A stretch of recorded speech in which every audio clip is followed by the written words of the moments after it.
নমস্কাৰ hi hello' everyone welcome to মানাডাৰ mini blog নৱবৰ্ষৰ শুভেচ্ছা এই ভিডিঅ'টোৰ যোগেদিয়ে জনাইছোঁ আজিৰ দিনটোলৈ ৰখি থকাৰ বিশেষ কাৰণটো গম পাব শেষলৈকে যেতিয়া চাব আজি আমাৰ ঘৰৰ সকলো সদস্যখিনিৰ কাৰণে আজি দিনটো বিশেষ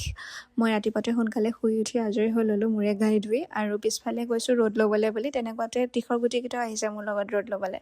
মই ভিতৰলৈ সোমাই আহি লৈ পেলাই এয়া ভিডিঅ' বনাম বুলি ওলাই ল'লোঁ আৰু তেনেকুৱাতে খুৰাইও গৈছে বস্তু এভাগ আনিবলৈ বুলি ভিতৰলৈ সোমাই আহি লৈ পেলাই ইমানেই আন্ধাৰ হ'ল যে মই গমেই নাপালোঁ ভাত খোৱা টাইমো যে হৈ গ'ল পাপাৰ পৰা গালি খাই লৈ পেলাই তেনেকৈ ভাত খাবলৈ কাৰণে গ'লোঁ আৰু সেইকণ দেখুৱাবলৈ হোৱা নাই দেই বহুত বেছি লৰালৰি হৈ আছিলে সেইবাবে আৰু ময়ো তেনেকৈ আগফালে আহি লৈ পেলাই দেখোঁ যে ভিডিঅ' কল চলি আছিলে সেয়া এই ভাগ আহি আছে বস্তু আজি তাৰপিছতে কথা চথা পাতিলোঁ ভিতৰলৈ সোমাই আহি লৈ পেলাই দেখোঁ যে খুৰীয়ে যোগাৰ কৰি থৈছিলে বস্তু আদৰিবলৈ আৰু এইফালে ৰাখিব চালিখন এয়া আজৰি কৰিলে আৰু তেনেকুৱাতে আহি পানেহি আমাৰ লক্ষী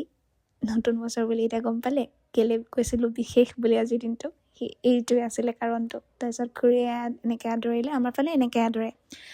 আদৰি হোৱাৰ পিছতে আমি গ'লোঁ ওলাই নতুন গাড়ীত ফুৰিবলৈ বুলি এপাক ফুৰি আহিলোঁ তাৰপাছতে সেই আছিলে ঘৰো আহি কেনে পালোঁহি অন্য এটা মিনি ব্লগৰ প্ৰতি ছুটিৰে আজিলৈ